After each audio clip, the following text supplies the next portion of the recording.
McFarland is facing an increase in violence and a lack of law enforcement staffing. But the candidate and resident I spoke with say it's important to have a leader that can move the city forward and put McFarland first. If you don't have leadership, you don't get anywhere, and that's where we were before. Jim White has lived in McFarland for over 40 years. White says the violence in his community is nothing new. We at one time were down to 3 policemen here in the city. So we got a enrollment population here of about 16,000, and we had 3 policemen for a 24-hour period. Didn't make any sense.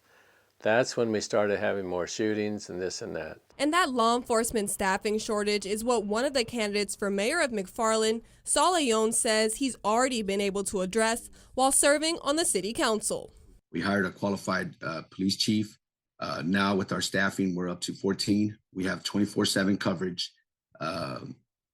We're being very proactive on the streets. While Ayon has served on the city council for the past 2 years and served with the sheriff's office for decades, he says he knows with the recent violence, there is still more work to be done.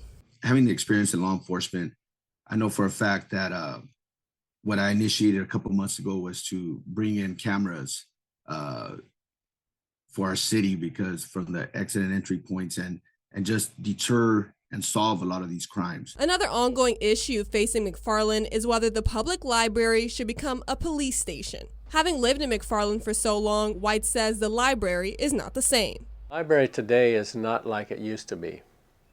You don't go in there and learn the Dewey Decimal System. You go in there to have your parents come pick you up. It's a daycare. While I asked Ayon where he stood on the issue, he says it's about what is fiscally appropriate for the city. Yes and no. If the county's willing to continue operating Monday through Friday, then it's the best of both worlds. Is basically trying to have both for our residents. And Ayon says he just wants what's best for the city and to move the town forward. Been invested a lot. Our council's seen a lot of the work that we've done, and so have the residents. And it's not about it's about we, And a lot of people always try to, like we win. I'm like, hey, we're a team. It takes 3 of us to get things done, but as a cohesive unit, I think our better days are ahead of us. We did reach out to the other candidate running, Robert Gonzalez, who told us he would consider speaking to us, but then did not get back.